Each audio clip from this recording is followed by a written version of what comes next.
قاصد کے قتل کے بعد تاتاری وفد کے دیگر ارکان خورشیدہ چہروں کے ساتھ صحرائے گوبی واپس پہنچے۔ چنگیز خان نے انہیں اس حال میں دیکھا تو غم و غصے سے کانپنے لگا۔ اپنے سفیر کے قتل کی خبر سن کر اس کے تن بدن میں آگ لگ گئی۔ اس کا وجود سراپائے انتقام بن گیا۔ وہ اس پہاڑی پر چڑھ گیا جسے وہ تینگری کا مرکز تصور کرتا تھا۔ یہاں وہ برہنہ سر ہو کر اپنے مفروضہ معبود کے سامنے سجدہ ریز ہو گیا۔ 3 دن رات اسی طرح گزر گئے۔ آخر اس نے اعلان کیا، جس طرح آسمان پر 2 سورج نہیں چمک سکتے، اسی طرح زمین میں بھی 2 شہنشاہ نہیں ہوں گے۔ اس کے بعد اس نے برق رفتار قاصد بھیج کر خوارزم شاہ کو ان الفاظ میں اعلان جنگ سنایا: تو نے جنگ پسند کی ہے، اب جو ہوگا سو ہوگا، اور کیا ہوگا ہمیں معلوم نہیں، معلوم ہے تو صرف خدا کو۔ السلام علیکم دوستوں، میں ہوں طاہر علی اور آپ دیکھ رہے ہیں HK دنیا، اور آج ہم آپ کو خوارزمی سلطنت کی تباہی کی داستان بتائیں گے۔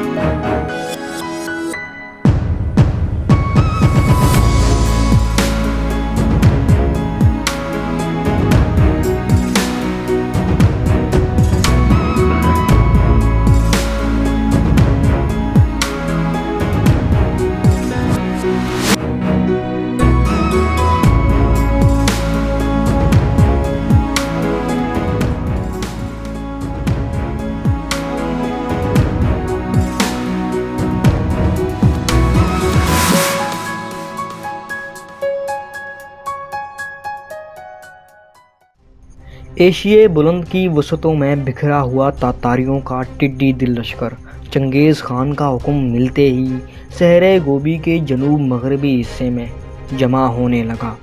10,000 سپاہیوں پر مشتمل ایک بڑا دستہ تومان کہلاتا تھا۔ ایسے 20 تومان یہاں جمع ہو کر کوچ کی تیاریاں کرنے لگے۔ ستمبر 1219 کے موسم خزاں میں اس سیلاب نے صحرائے گوبی سے نکل کر جھیل بیکال کے ساتھ ساتھ مغرب کی طرف سفر شروع کیا۔ یہاں سے خوارزم کی سرحد 3 ماہ کی مسافت پر تھی اور یہ سارا راستہ مکمل طور پر غیر آباد تھا۔ سردیاں شروع ہوتے ہی زور و شور سے برف باری ہونے لگی۔ موسم اس قدر خطرناک تھا کہ اگر پہلے سے مکمل انتظامات نہ ہوتے تو شاید سارا لشکر انہی طوفانوں کی نظر ہو جاتا، مگر تاتاریوں کا قائد اس قسم کی ناگہانی آفتوں کا بندوبست کر کے چلا تھا۔ ان کے ساتھ رہبر، طبیب، اسلحہ ساز، تاجروں کا روپ دھارے ہوئے جاسوس، حتیٰ کہ مفتوحہ شہروں کا انتظام سنبھالنے کے لیے پڑھے لکھے افراد بھی تھے۔ چنگیز خان موقع پر ان سب سے کام لینے والا تھا۔ ہر طرف برف کی چادر پھیلی ہوئی تھی۔ تاتاری برف کی چٹانیں کاٹ کاٹ کر راستہ بناتے رہے۔ خوراک کی قلت کے باعث بعض اوقات یہ جنگجو اپنے گھوڑوں کی رگیں کاٹ کر خون چوس لیتے، پھر رگوں کو ٹانکے لگاتے تھے۔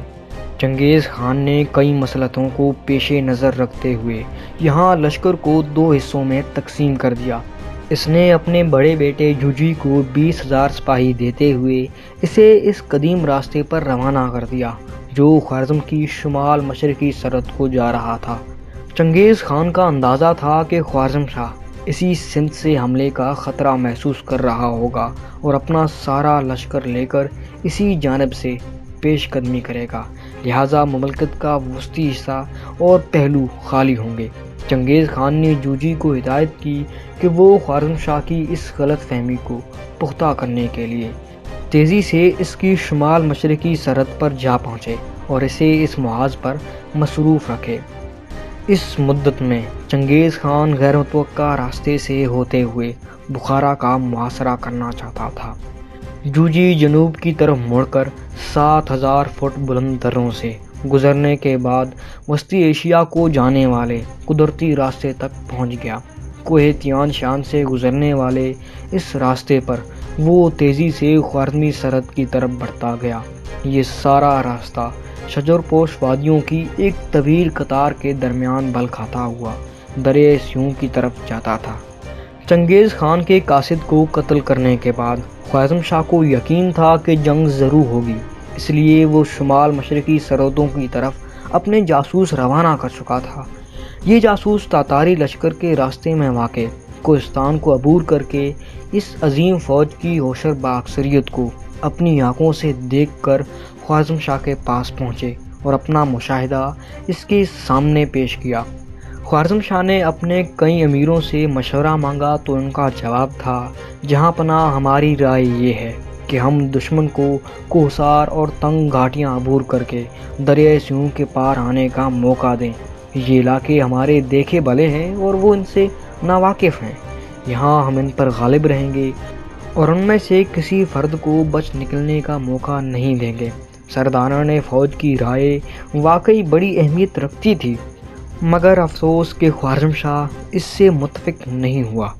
اس کے نزدیک ان خانہ بدوش لٹیروں کو مروب کرنے کا بہترین طریقہ یہی تھا کہ خود آگے بڑھ کر حملہ کر دیا جائے۔ در حقیقت منگولیا سے اٹھنے والے تاتاری طوفان کا مقابلہ کرنے کے لیے مستحکم اور صحیح حکمت عملی اپنانے کی ضرورت تھی، مگر علاء الدین محمد خواصم شاہ نے دور اندیشی سے کام نہیں لیا۔ وہ اپنی 3 لاکھ فوج کو ہر خطرے کے لیے ناقابل تسخیر سمجھتا تھا۔ اس نے گہری منصوبہ بندی کی جگہ چند عارضی انتظامات ضرور کیے جو بے فائدہ بلکہ مضر ثابت ہوئے۔ سب سے پہلے یہ کہ اس نے عسکری ضرورت کے لیے اپنی رعایا سے 2 سال کا ٹیکس اور خراج وصول کر لیا، اور دوسرا یہ کہ سمرقند کے گرد 35 میل طویل ایک نہایت عظیم الشان نئی فصیل تیار کرنے کا حکم دے دیا۔ منصوبہ یہ تھا کہ ضرورت پڑی تو اس مقام پر افواج جمع کر کے تاتاریوں سے لمبی مدت تک جنگ لڑی جائے گی، حتیٰ کہ دشمن تھک کر پسپا ہو جائے گا۔ لیکن دونوں اقدامات کچھ مفید ثابت نہیں ہوئے۔ 2 سال کے پیشگی ٹیکس کی وجہ سے رعایا کو اس سال ایک مشقت 3 سال کے مواصلات ادا کرنا پڑے تو لوگوں کا دیوالا نکلنے لگا اور حکومت قومی دفاع کی مہم میں رعایا کی بھرپور حمایت حاصل نہ کر سکی۔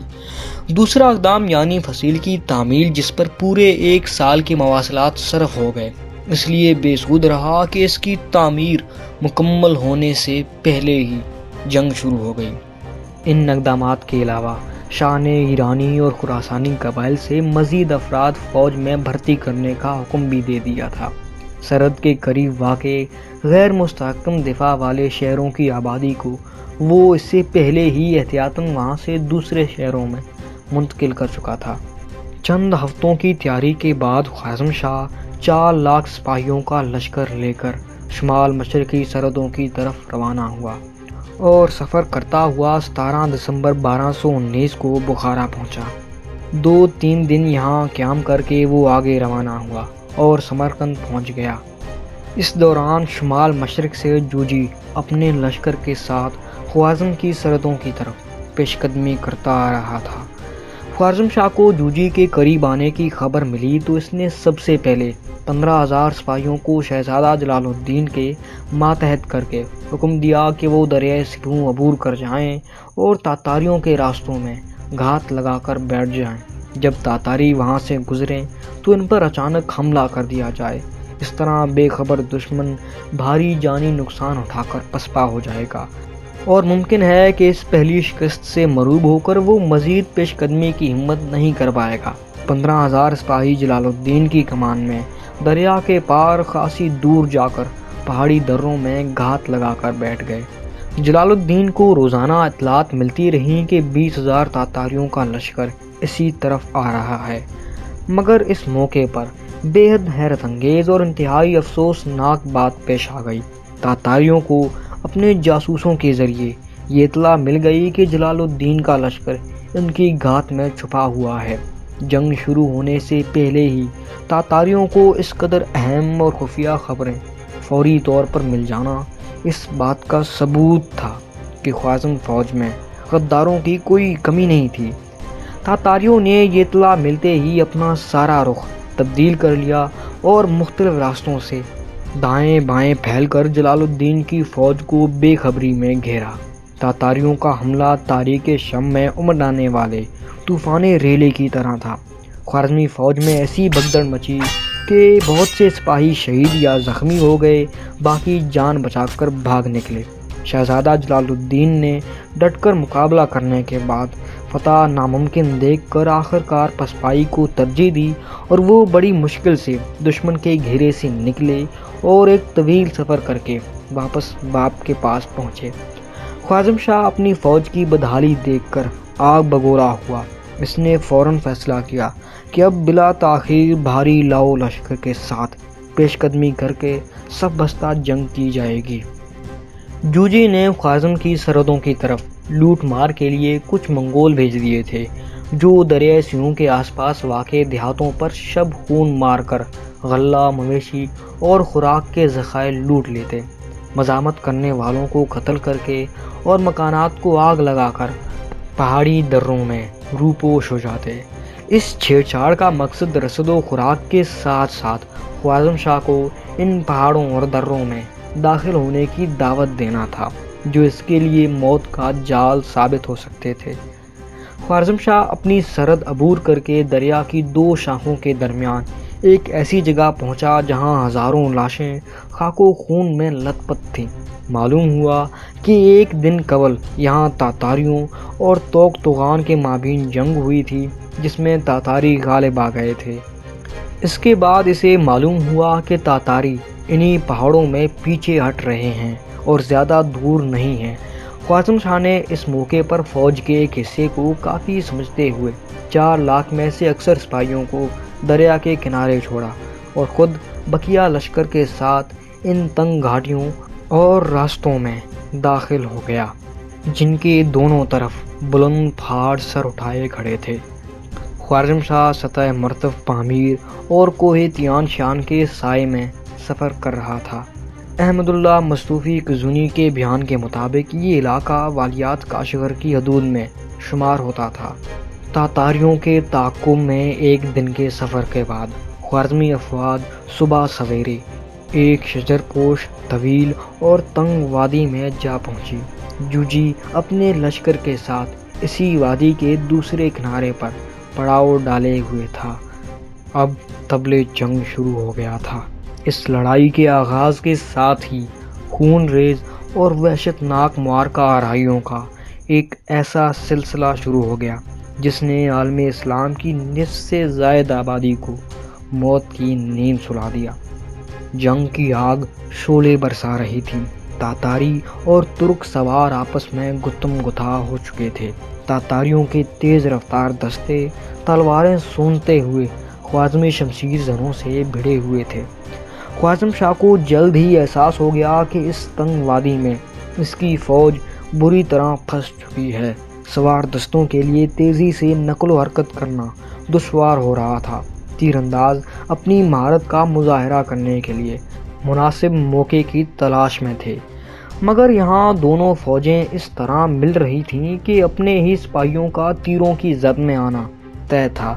میدان میں موجود تاتاری تعداد میں خوارزمی سپاہیوں کے نصف سے بھی کم تھے، لیکن یہ کمی ان کے لیے فائدہ مند ثابت ہوئی۔ خوارزمی فوج کی اکثر صفیں جگہ نہ ہونے کی وجہ سے اپنی دیگر صفوں کے سپاہیوں کے شانہ بشان نہیں لڑ سکتی تھیں۔ ان کی جو صفیں آگے تاتاریوں سے نبر آزما تھیں، وہاں تاتاری بری طرح تباہی مچا رہے تھے۔ پیش قدمی کرنے والے تاتاریوں کے ہر اول دستوں نے آس پاس سے میدان صاف کر دیا۔ اب وہ دو طرف سے گھیرا ڈال کر خوارزم شاہ کو گرفتار کرنے کی کوشش کر رہے تھے۔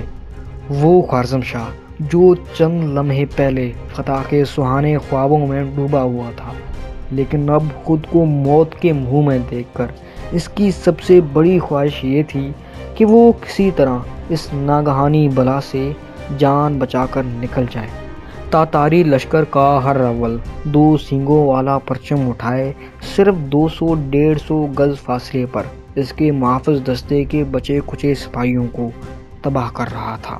لیکن اچانک فضا نعرہ تکبیر کی گھن گرج سے گونج اٹھی۔ خوارزم شاہ نے چونکتے ہوئے پلٹ کر دیکھا۔ شہزادہ جلال الدین، جن کے پاس لشکر کے دائیں بازو کی قیادت تھی، اپنے لشکر سمیت وادی کے ایک گوشے سے اس طرف لپک رہے تھے۔ جلال الدین اور ان کے ساتھی شاہی محافظ دستے کے ساتھ آ ملے۔ شاہی محافظ دستے کے منتشر سپاہیوں اور اپنے جانثاروں کو مرتب کر کے جلال الدین نے اپنے والد کے ارد گرد نرغہ ڈالنے کی کوشش کرنے والے دشمنوں پر حملہ کر دیا۔ ان کی تلوار بجلی کی طرح حریف کے سر پر چمکتی اور اپنا خراج وصول کرتی۔